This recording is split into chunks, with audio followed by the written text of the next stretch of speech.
I'm Michael and Ricky, and this is our debut on our podcast called Diamond Enigma Podcast. And our first topic we're going to discuss today is the review of WrestleMania 36. Let's start with the lovely introduction from the beautiful Stephanie McMahon. She basically came on the show at first and explained to everyone why this is going to be the different WrestleMania from previous years. And then we got a proper introduction from that dope Rob Gronkowski. Yeah, he's a dork. Can't stand him. But anyway, he introduced the show. It was nice and short and simple, which I preferred. And then surprise commentary from JBL and Michael Cole. Yeah, so, Michael Cole. Great. Well, I don't mind Michael Cole, but it's JBL as well, isn't it? It's not normally JBL. I don't know who's worse, JBL or Corey Graves. I'd like to wear Corey Graves and JBL together. Well, that's the thing. Corey Graves was actually at the show, so I don't know why they didn't put him on commentary. Well, they're switching them around, weren't they? What? So all of a sudden now JBL does WrestleManias? Well, I think it was a basic thing of trying to get everyone involved in who probably on commentary, do it, like all the little side things to do. Yeah. They're trying to get everyone used. JBL's the heel commentator, isn't he? Yeah, and Michael Cole is the goof.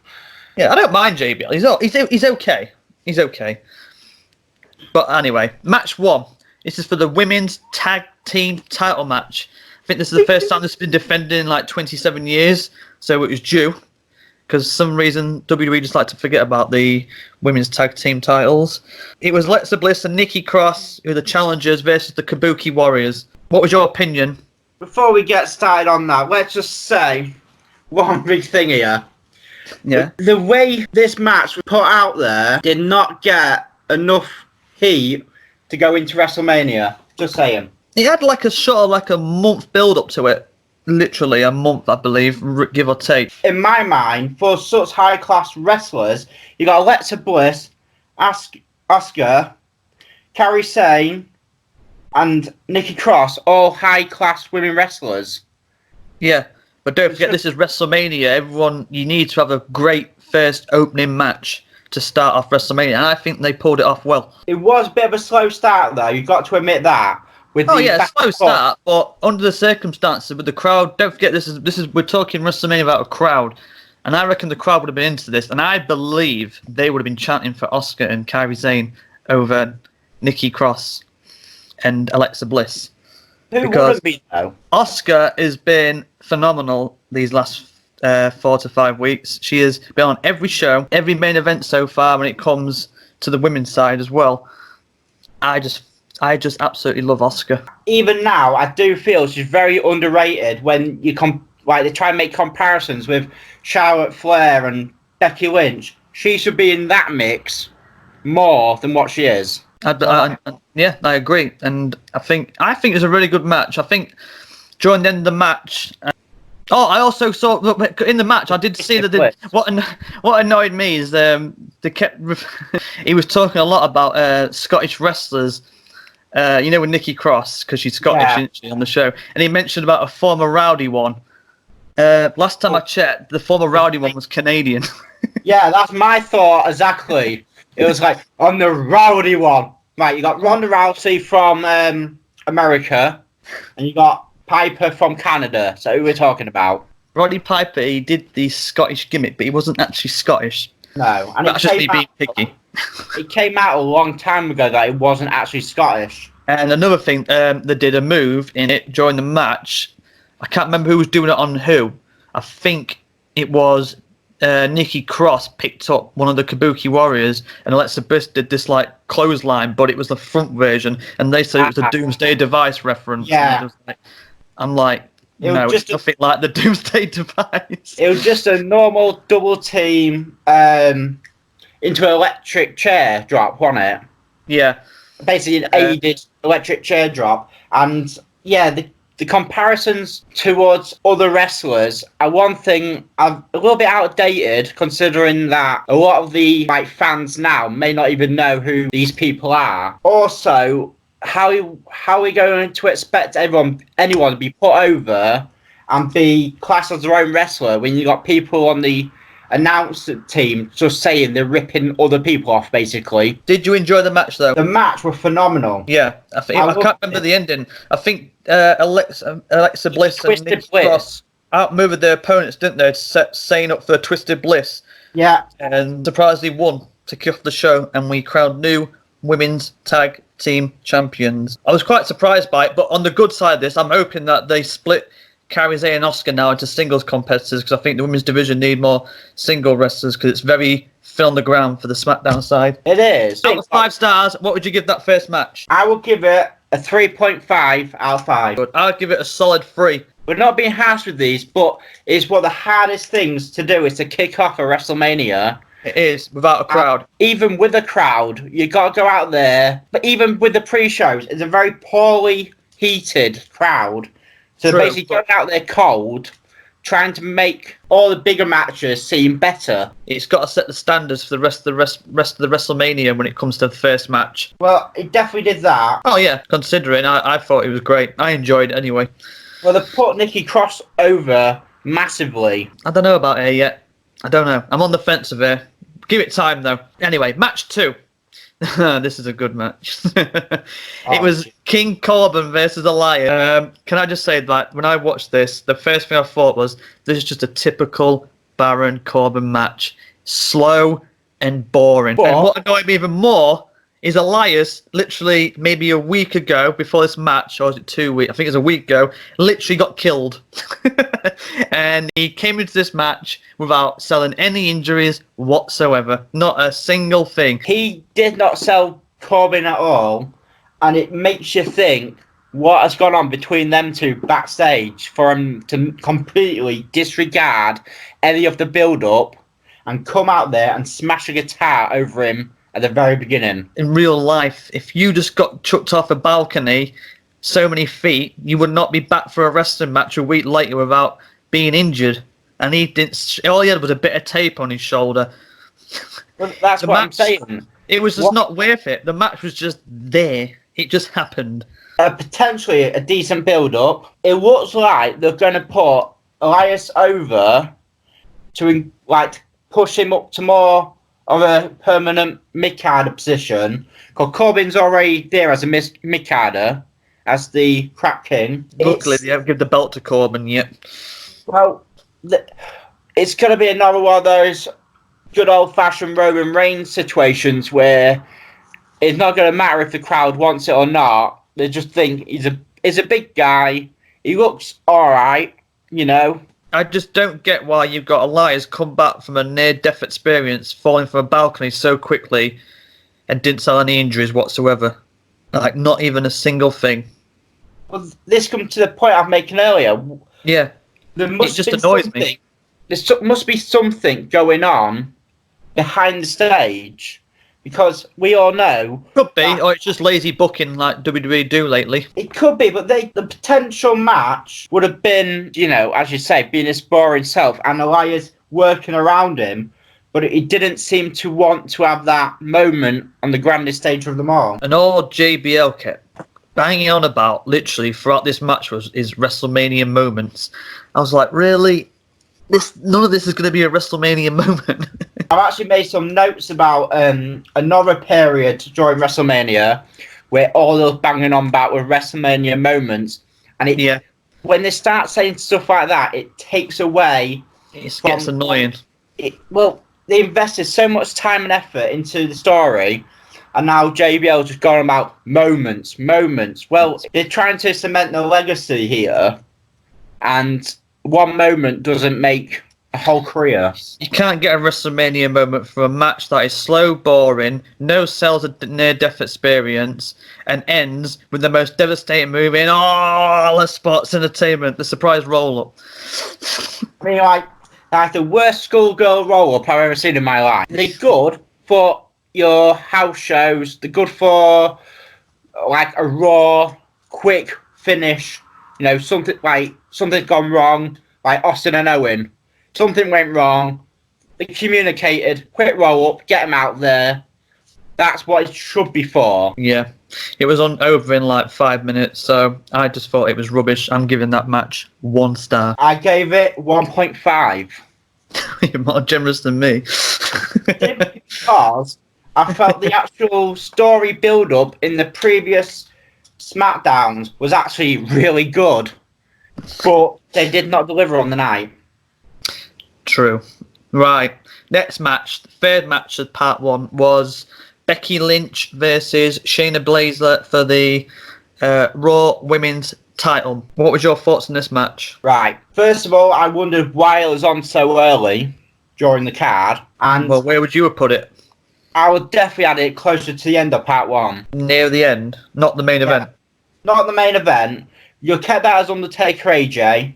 Yeah. Maybe one before it, or but to me, it was far too early to have two high-class wrestlers. Story was there. Big build up to the match, wasn't it? The olden days, when you had the Raw and SmackDown single events, that would have been either the main event or the match just before it. It wouldn't have been so far down the card. Yeah, that's the thing. They had a lot of matches to go through, though. But this is one of the matches where they had a big build up for this. I think this has happened during the Raw, just after the Rumble. This was built up from.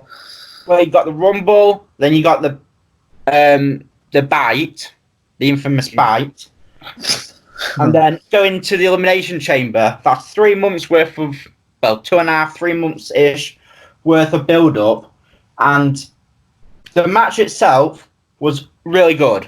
I enjoyed it. The proper knocked some belts out of each other, didn't they? The submission style coming through, and it wasn't a lackluster style. It was more the Kurt Angle style, rather than the slow down the match. It was like impactful.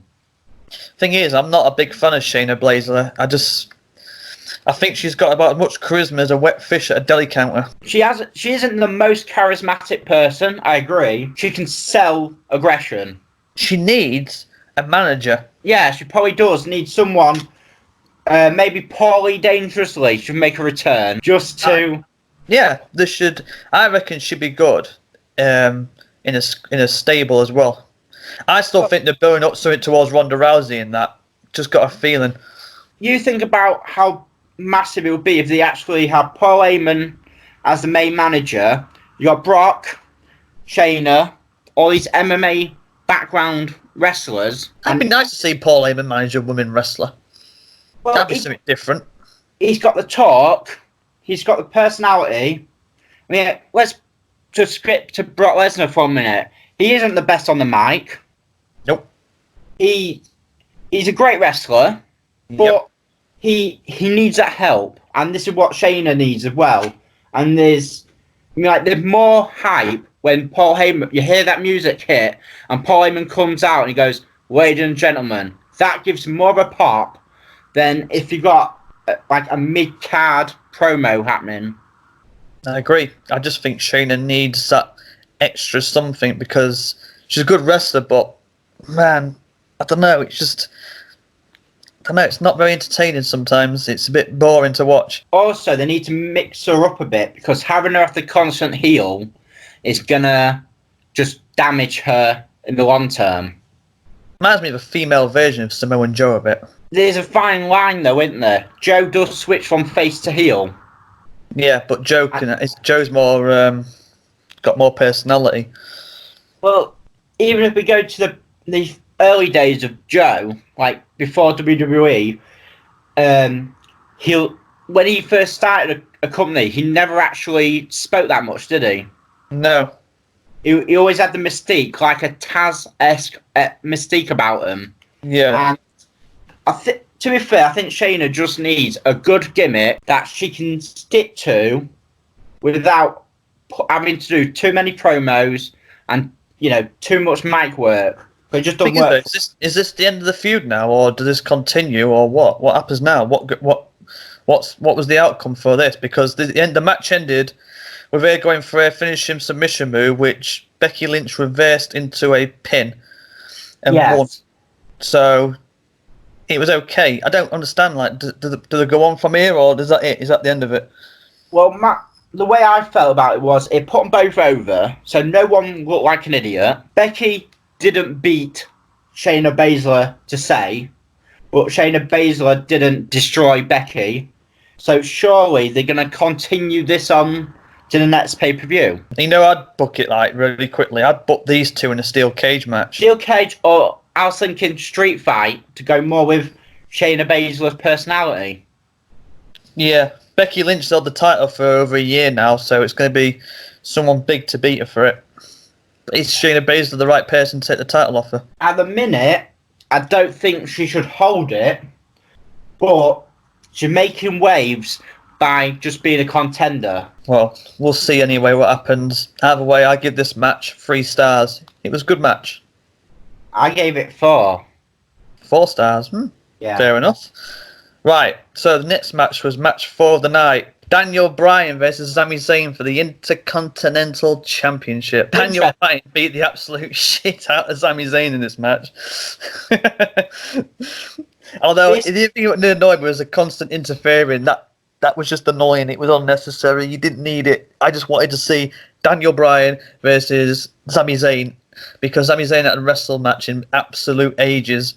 And when you think he's a good wrestler when he's wrestling, but by God, did he beat the shit out of him in this match? Proper hard hitting match this was. Let's just go to the fact that they put 3 people in I guess it'll be a temporary stable. Yeah, I believe so. Sami, Cesaro, Nakamura. Yeah. 3 solid wrestlers in their own right. And now... What? However, I want to know this. This is what, I don't know if when you saw this, what did you think? Outside, what's his name who teams with Daniel Bryan? Drew Gulak, double clothesline, Nakamura and Cesaro over the barricade. And after that, you didn't see them for like 15 minutes nearly. Where the hell did they go? They went for a coffee. They just got double clothesline. It wasn't the most devastating move. You know, it's just a clothesline over the barricade, and I didn't see them for 15 minutes after that. Then all of a sudden, they just popped on my screen and cost Daniel Bryan the match. What happened to them? Where did they go? I don't know. You got Cesaro, dubbed after Swede Superman. Yeah. And Nakamura, who went toe-to-toe with AJ Styles for a good majority of time, and now they're getting demolished by a double clothesline from someone who's barely the same size as Cesaro. I didn't get that bit. By the way, the match itself was great. These men just never disappoint. The storytelling was top-notch, but I don't understand what WWE is doing with Sami Zayn. I don't understand what direction they're going in. I don't. He's got to defend it again at some point, and they're just going to keep doing constant interferences from the other two, or what? I don't know. And they're going to give the title to Gulak. Oh, Jesus. Gulak's a good wrestler, though. He's good, but he isn't there. Well, Daniel Bryan picked him for a reason. Dissing him or anything, he is good, but you can't give the title. What you're trying to say is, I reckon you're going to try and say there's better people on the roster you could pick. Out of that little stable of Zayn, Cesaro, and Nakamura, any of them would benefit greatly from a good, solid championship run. Yeah, good title run. Daniel Bryan doesn't need a title run anymore. No, but he's like one of the top guys on the show, though, isn't he? With him competing against the likes of Zayn, and eventually he'll be taking on Gulak, even if Daniel Bryan wins, he still puts over his opponent. Yeah. So. Oh yeah, Daniel Bryan is always doing that. He's done that for so long now. But he's such a fantastic wrestler as well. There was so much of the match running about and diverting from what they could have had, in my opinion. Well, I thought it was a really good match anyway. I mean, apart from the clothesline of the barricade, they never saw the other two guys forever, but it was a good match. I give it 3 stars. I gave it 3 as well. This next match I just thought was absolutely amazing. I loved it. It was a triple threat ladder match for the SmackDown Tag Team titles.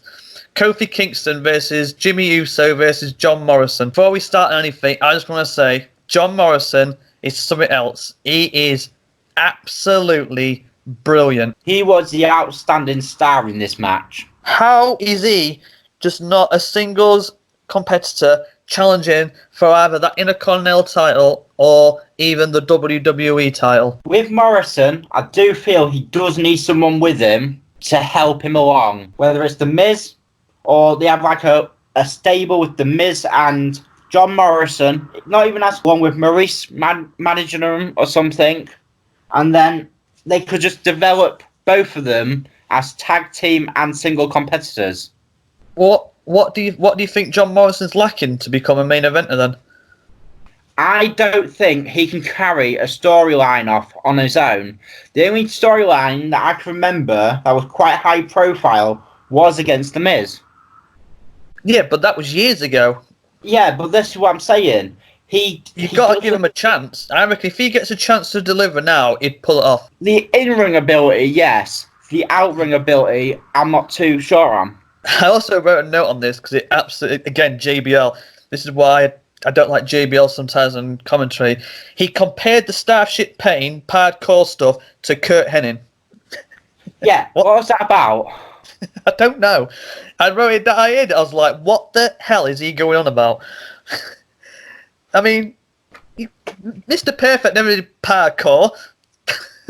Mr. Perfect was a fantastic technical wrestler in his own right. You can't compare the two. They're nothing like each other. I mean, and also, did you watch John Morrison walk the rope from one side to the other? Oh my god, that was amazing. Jesus. If that had a live crowd, the crowd would have gone absolutely bonkers for this match because it was just absolutely amazing. It was like a car crash, but in a good way. They didn't care they had a crowd or not. They just give it everything. I loved it. Absolutely loved it. Very unique finish as well. You have to think about like when you had obviously with the commentators we got on now, they don't actually tell you the rules like JR and King did. No, you had to assume. So they're like, well, who won the titles? Who gets to the ground with the titles in their hand is the champion. Do you reckon it made Jimmy Uso and Kofi Kingston look a bit stupid though? I don't know. It was a way to keep the titles where they are in a bad situation. Yeah, but you know what else annoyed me about this as well? Nobody gave an explanation where The Miz was and why this was even a triple threat match to begin with. You have to assume things again, and this is what's lacking with the commentary. There's no background information. Not one single mention of, oh, by the way, The Miz is sick, so therefore the match will continue as a triple threat for one member of the team, to face for the tag titles. So if The Miz is sick now, and Morrison's the tag champ, what happens if The Miz is going to be sick for a long while? Now what happens? Well, they're going to have to vacate, aren't they? So all that match was for nothing then, if that's the case. Well, no, because if they vacate the titles now, the New Day and the Usos have a storyline for the next couple of months until The Miz is fit. Oh, we've seen that so many times though. The Usos in the New Day must have happened about 5,722 times now. Is up there with the record of John Cena and Randy Orton, I believe. Kofi, brilliantly in this match, doing stuff that people haven't seen before or haven't seen in a long time. Morrison, like you said about walking on the ropes, he did a lot of stuff that we've seen, but in his unique way. He's just awesome. I love Morrison. Give him all the titles. That's what I'd do. Give Morrison all the titles. He would have been good in the early days of TNA for the X Division, because that style wrestler. Yeah. I just wish they'd do more with him, though. I really do. The one thing I didn't really understand was what Jimmy Uso's part in all this was. No, Jimmy Uso did his part. He was he got chucked off the ladder. He was going all over he kept saying loads of cool stuff when you can hear him talking this time, when he was beating the shit out of Kofi Kingston with a ladder. That was funny. Yeah. I enjoyed it. I thought they all played a part. I think they all did really well on that match. I loved it. So what's your rating for it? I give that 4 out of 5 stars, but I'm going to be biased here and give John Morrison, for that match alone, 5 out of 5, because he's ace. Well, I'm giving that match 3 out of 5. 3 out of 5? Because I did not feel Jimmy Uso actually improved the match at all. I don't know. All these matches would have been better if they had a crowd, but just no doubt about that. Regardless of it having a crowd or anything, he didn't. To me, he was just a bit part in between the Kofi and John show. Oh, by the way, can I just say, still and retain the tag team titles was John Morrison for The Miz. Hey, hey, ho, ho. Right, match 5 now. It was Seth freaking Rollins, the Monday Night Messiah, versus Kevin Owens! Can I say one thing before we get into the match first? Yeah? Will Owen stop doing these friggin' KO Mania t-shirts? Because they're doing my head in now. I'm waiting for them to go on the clearance so I can buy them for a couple of quid. I don't... No one cares about KO Mania. It was good the first time. It ain't working no more. It's like you got Kofi Mania, you've got Yes Mania, you've got KO Mania. Stop it, it's just WrestleMania. You forgot the main mania. Hulkamania, brother. That's a different class though, Hulkamania. Anyway, this match, going off topic, this match, it was really going well until I was watching it halfway through, then they suddenly had this lame DQ finish, and I thought, why are you putting a DQ finish after 10 minutes of this match? It was just like this build-up for months, and this match has been going on for months for a build-up for this, ending in a DQ, and then luckily, Kevin Owens got on the microphone and was like, oh, you're a bitch, come and fight me, let's do this properly, let's end it now. Okay then. Someone restarted the match as a no DQ match. Now, I don't want to be a nitpicker here, but shouldn't the host give this the green light to be a no DQ match? Otherwise, what's the point of having a host? In WrestleMania history, we don't seem to have a host that actually hosts the Mania. They're just there for some sort of extra hype.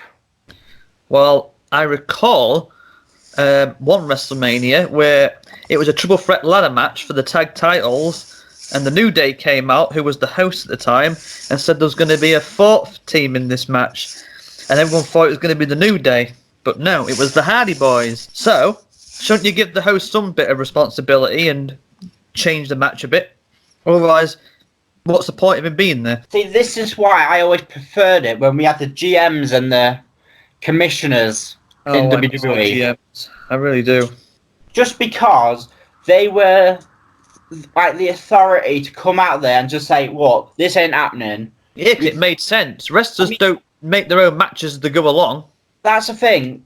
You can't have Kevin Owens now booking his own matches, and Seth Rollins begrudgingly look like he's just carrying on, just to I don't know.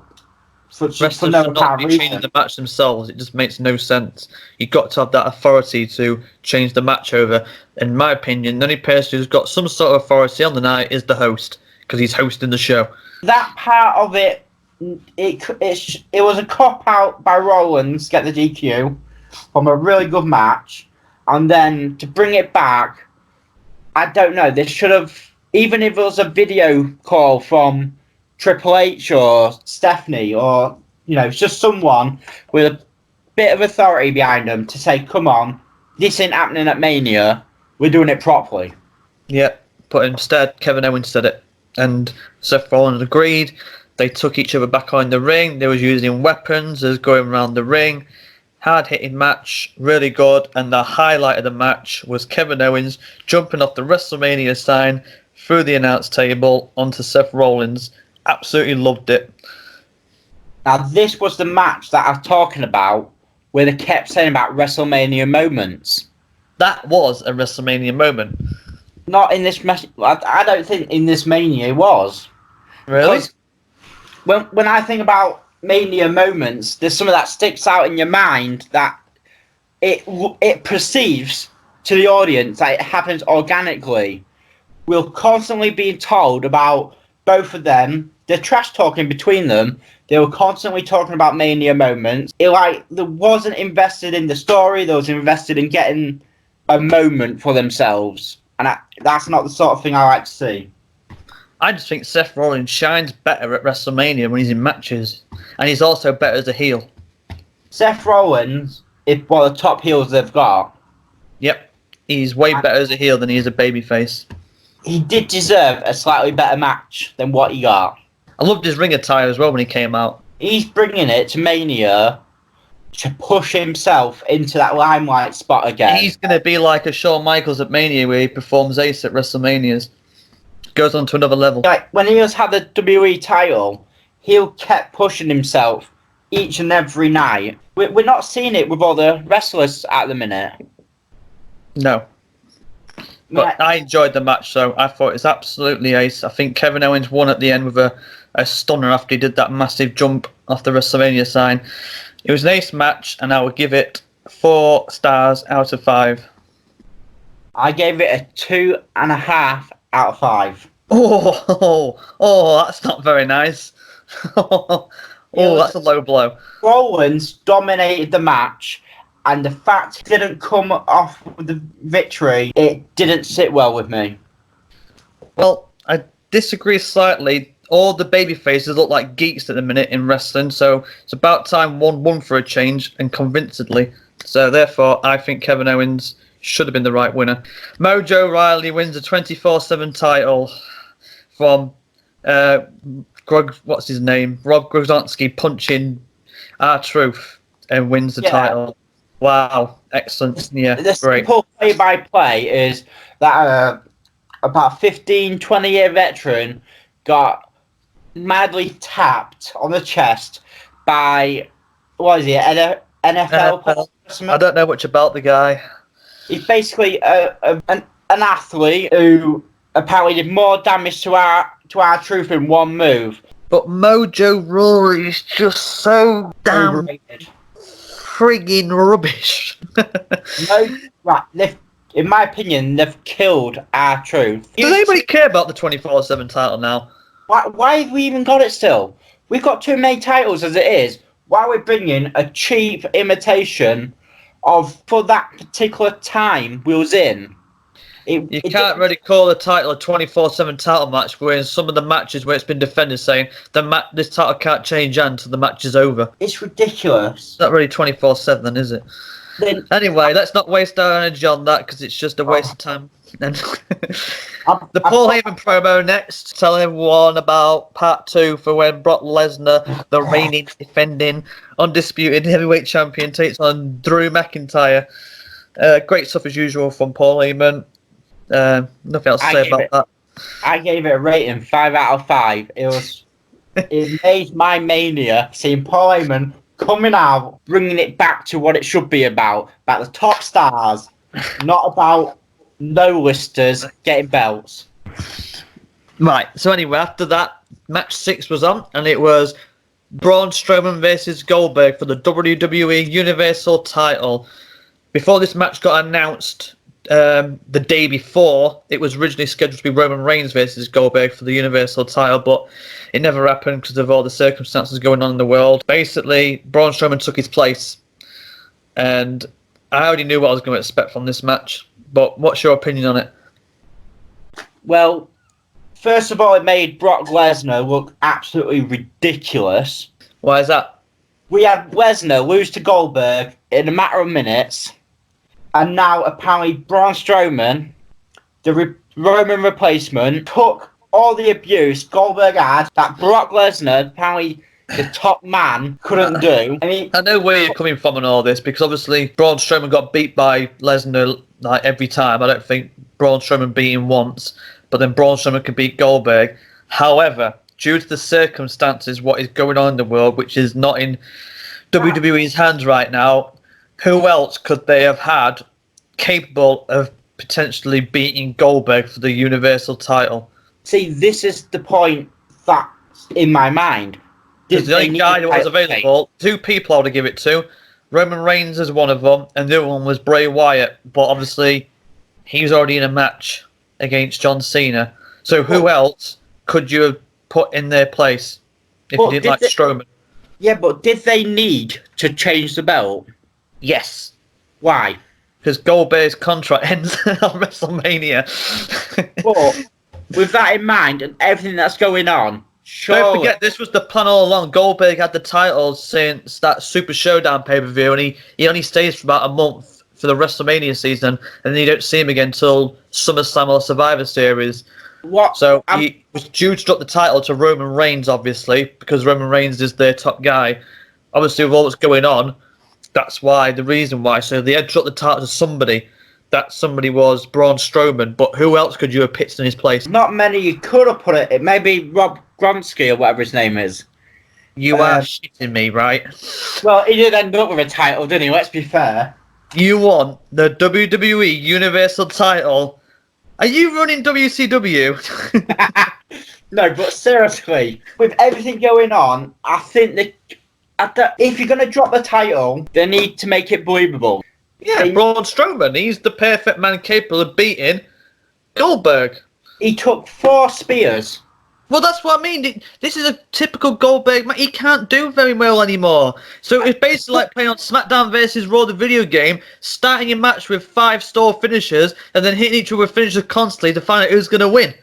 Hey, I love Goldberg as much as the next guy, but I know he's very limited. He's still probably be classed as a rookie because he can't call his own matches. But the thing is, though, why didn't they have something like an injury or something to make Goldberg seem more vulnerable going into the match so that when Strowman took him on, it didn't belittle the likes of Brock Lesnar?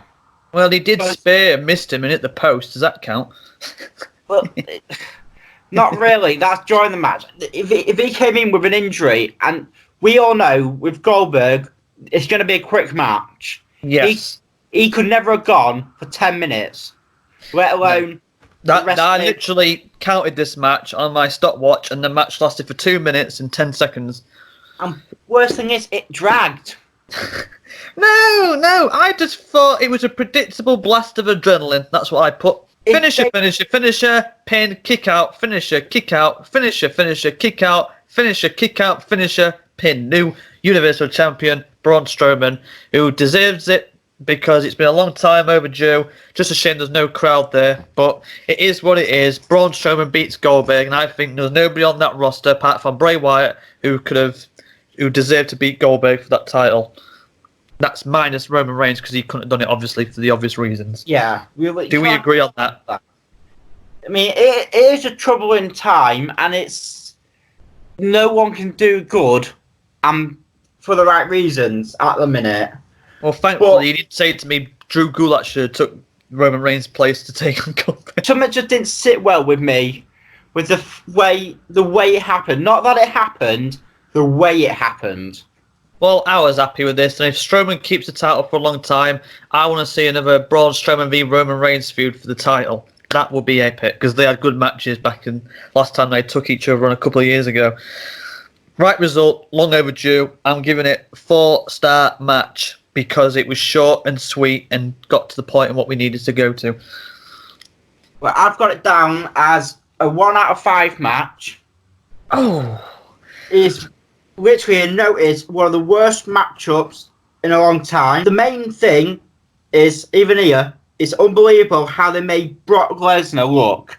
And that is the key thing that I had a problem with. Was I know, like I said, I agree, but you got to bear in mind the thing we're doing right now with what's going on in the world. Yeah, but you've got 2 wrestlers who are ready to wrestle, right? We know Goldberg's limited. We know Braun can do decent stuff. So why didn't we have Braun Strowman control the matchup? Even if it could be a 5-minute, he does a bit of wearing down, dodges a spear, finishes him off. Goldberg can't do 5-minute matches. Yeah, but if Strowman would have led him, that would probably have worked with a crowd. It's all about visualization, isn't it? They had to have visualized. It was just a match that got put together in 24 hours. Braun Strowman wasn't even meant to be at Mania. No, and all credit to him. He went out there and he did the best that he was told backstage. Yeah, I just think they did what they could, but the right result, I'm happy for Braun Strowman. Just a shame, again, no crowd to witness that because I think he deserves it. The final match of the night for part 1 was... Oh, this match was just unbelievable. Undertaker versus AJ Styles in a boneyard match. This is the match of dreams. People have been asking for this match since AJ became prominent on TNA. I absolutely loved this. It was just absolutely well put together. It was brilliant, great storytelling. AJ Styles literally was phenomenal in this match, and he was funny. He actually came out funny, smocking the dead man, taking the mick out of him, saying his stuff, and then Taker arrives with a Metallica song and a motorbike with American Badass style. It was just epic. I loved it. Can we just go to AJ's entrance? The way he came out, came out the casket. Everyone thought it was the Undertaker.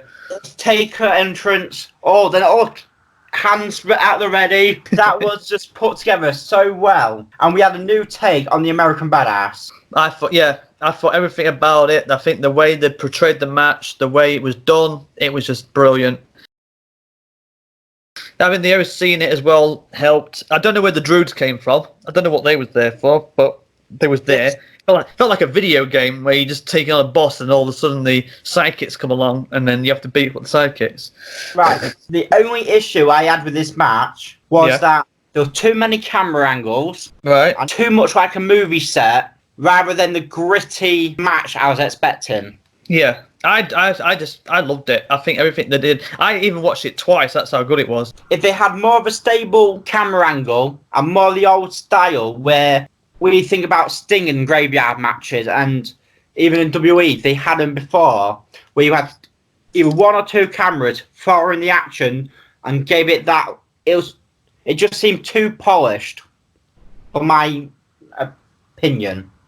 Well, I thought it was very unique and very, very entertaining. And I thought for an Undertaker match, that's probably one of his best matches. He can only pull it off with AJ Styles. I thought it was absolutely, literally, no pun intended, that match was phenomenal. Before I give that, well, I tell you what, obviously I'm going to give this 5 stars, but I just want to know, is that Undertaker's official last ride? Is that his last match?